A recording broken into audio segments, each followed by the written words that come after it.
Bapak Ibu tahu nggak kenapa kalau di kampus kita itu kita disuruh oleh pimpinan kampus untuk mengikuti tes sertifikasi dosen.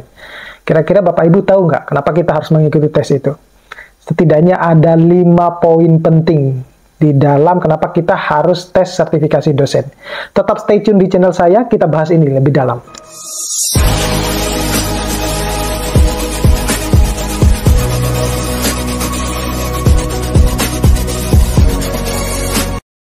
Assalamualaikum warahmatullahi wabarakatuh. Nah, kali ini saya akan membahas sedikit sharing terkait dengan alasan kenapa kita disuruh oleh pimpinan perguruan tinggi atau kampus lah, itu untuk kita mengikuti tes sertifikasi dosen. Ya, tentunya pada waktu itu Bapak Ibu mungkin yang penting kita ikut aja tes gitu ya, tanpa mengetahui sebenarnya tujuannya apa sih kita mengikuti tes sertifikasi dosen. Saya pun begitu ketika waktu itu juga masuk di dalam kuota sertifikasi dosen dan disuruh untuk tes, ya udah ikut aja tes bareng teman-teman yang lain gitu. Tapi sebenarnya saya juga tidak tahu bahwa alasan apa dibalik kita disuruh untuk mengikuti tes sertifikasi dosen tersebut. Nah, setelah sudah beberapa tahun saya menerima tunjangan dari kinerja saya dalam sertifikasi dosen itu, akhirnya saya menemukan beberapa alasan dan itu ternyata alasan itu juga ada juga di Google. Jadi entah ini benar apa enggak, tetapi ini adalah alasan yang berdasarkan versi saya dan kemudian ada juga yang sama dengan yang ada di Google. Kenapa kita disuruh untuk mengikuti tes sertifikasi dosen? Yang pertama itu adalah untuk memenuhi kewajiban sebagai dosen. Nah, mungkin sebagian besar Bapak Ibu berpikir bahwa ketika kita lulus S2 ataupun S3, kemudian kita melamar sebagai seorang dosen, maka mungkin di dalam benak kita, di dalam pikiran kita itu kita sudah berpikir bahwa I am a dosen gitu, atau I am a lecturer. Bukan ternyata bukan semacam itu. Jadi kalau kita mengerucut kepada peraturan perundang-undangan guru dan dosen itu,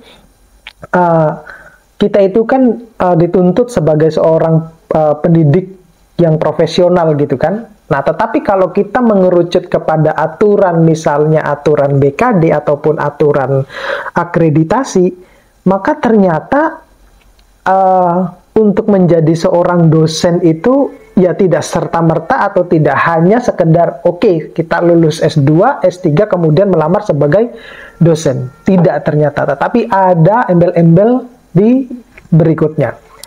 Nah, ini yang akan saya bahas di poin kedua. Nah, poin kedua itu membuktikan diri menjadi dosen yang profesional, ya.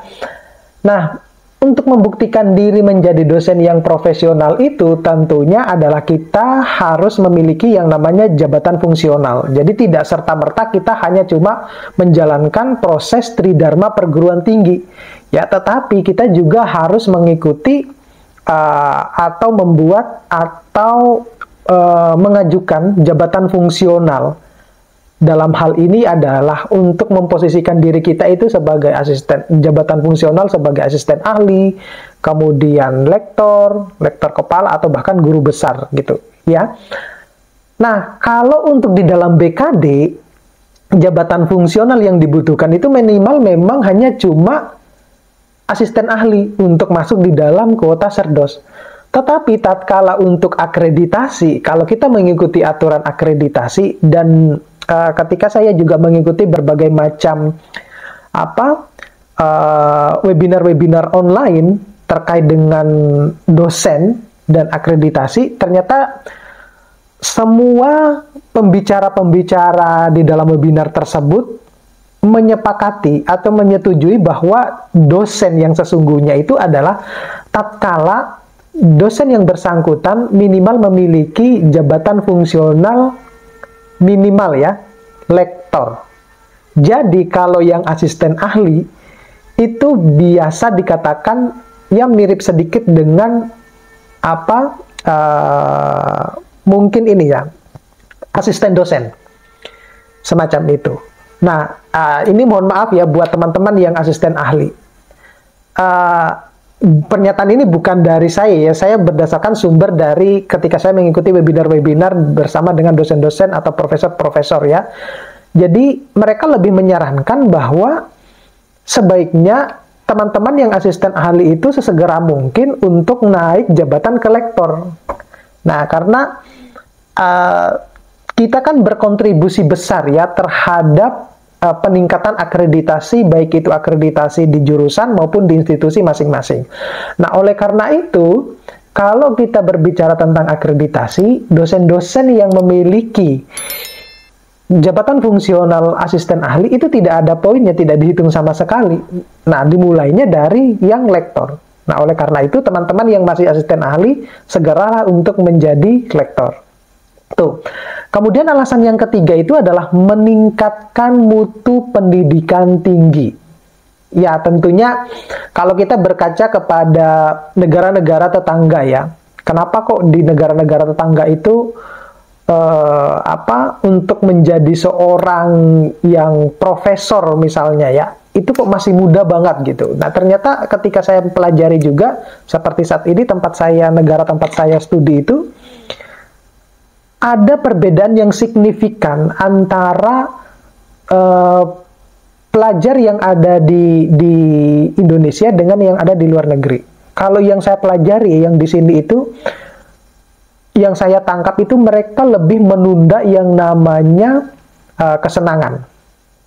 Kenapa demikian? Jadi, kenapa mereka itu doktor masih muda, profesor masih muda, ternyata ketika mereka lulus S1, itu mereka langsung S2, langsung S3.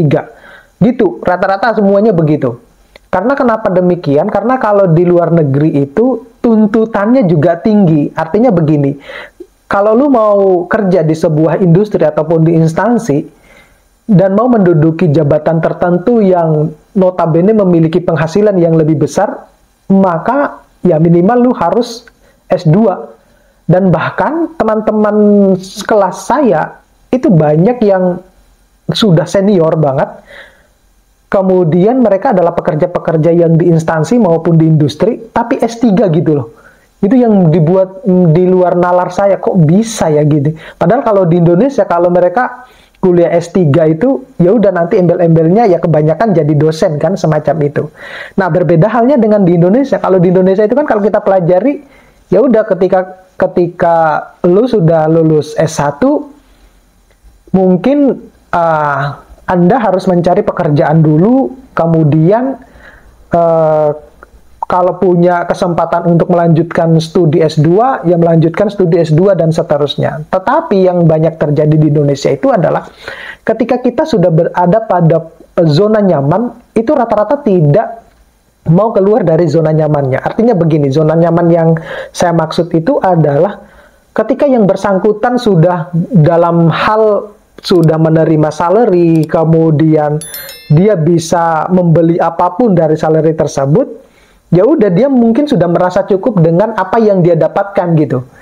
Nah, berbeda halnya dengan yang ada artinya kita tidak bisa, mereka itu tidak bisa keluar dari zona nyaman. Jadi mungkin dia takut dengan, kalau saya studi lanjut, maka kemungkinan besar satu, saya akan kehilangan penghasilan, sumber penghasilan semacam itu. Tanpa berpikir bahwa sebenarnya banyak sekali atau peningkatan sumber penghasilan kalau kita memiliki pendidikan yang tinggi itu jauh lebih besar kesempatannya.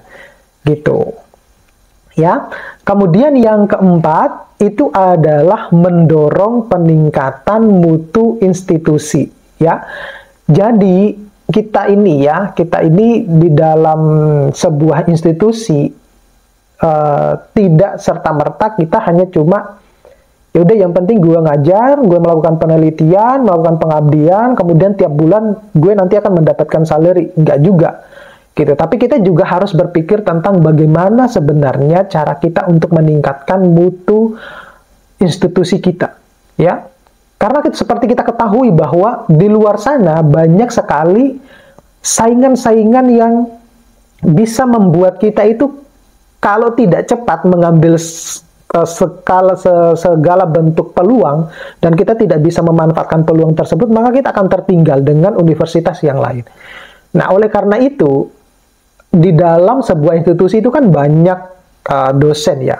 Nah, kita diajak untuk ya bagaimana caranya kita meningkatkan mutu institusi ini. Kita harus melihat dulu juga saingan-saingan yang ada di sekitar kita seperti apa, gitu.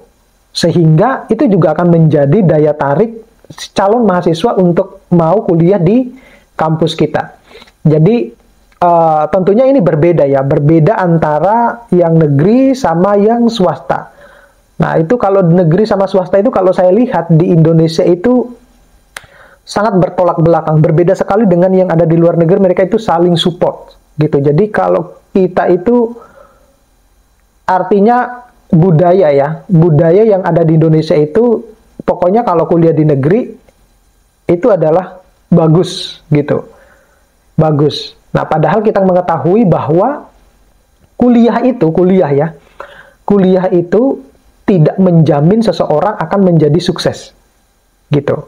Kalau kita baca bukunya Robert T. Kiyosaki, di mana di situ dijelaskan ada 3 kesalahan orang pintar di dalamnya. Salah satunya itu adalah dosen, ya, di dalam lingkupan tersebut. Kenapa orang pintar itu tidak sukses secara finansial? Itu akan membuyarkan pikiran lo terkait dengan ini negeri, ini swasta gitu. Di situ. Artinya semua universitas itu sama sebenarnya. Nah, tergantung lagi kepada diri pribadi masing-masing, bagaimana menyikapi, bagaimana dia punya target untuk menjadi seorang sukses. Jadi yang namanya universitas, saya kira ini pernah saya bahas di YouTube saya yang satu, yang namanya universitas itu tidak menjanjikan seorang untuk menjadi sukses ke depannya. Enggak. Ya. Kalau lu mau bertanya bahwa, lalu kenapa kita harus kuliah? Nah, Anda bisa lihat deh di video saya yang di YouTube saya yang satu, yang ada Formosa-Formosanya gitu, pesan dari Formosa. Kita bisa baca di situ, di menyimak YouTube saya yang gitu. Mungkin saya akan menampilkan ya di sini. Kemudian ada yang kelima itu adalah meningkatkan kesejahteraan dosen. Saya kira ini jelas ya. Kenapa demikian? Karena ketika kita sudah melaporkan LKD kita ke BKD, ke sister masing-masing, maka dan sudah memenuhi peraturan perundang-undangan, maka kita akan menerima satu kali gaji ya, sesuai dengan kepangkatan, sesuai dengan masa kerja kita. Nah, semacam itu. Jadi setidaknya ada sedikit tambahan salary. Ya, meskipun kalau kita bandingkan dengan negara-negara di Asia Tenggara yang lain, kesejahteraan dosen di Indonesia itu masih sangat rendah dibandingkan dengan negara-negara yang lain, gitu. Padahal kita itu memiliki sumber daya alam yang mumpuni, yang banyak, dan juga memiliki sumber daya manusia, ya. Tetapi kita seakan-akan menurut saya tidak berani berinvestasi di dunia pendidikan. Kalau kita melihat ya, dulu beberapa tahun 80-an, 90-an itu kan banyak sekali pelajar-pelajar yang dari negara-negara yang lain, itu seperti Malaysia dan lain-lain, itu kan kuliahnya di Indonesia. Kemudian sekarang sudah terbalik gitu.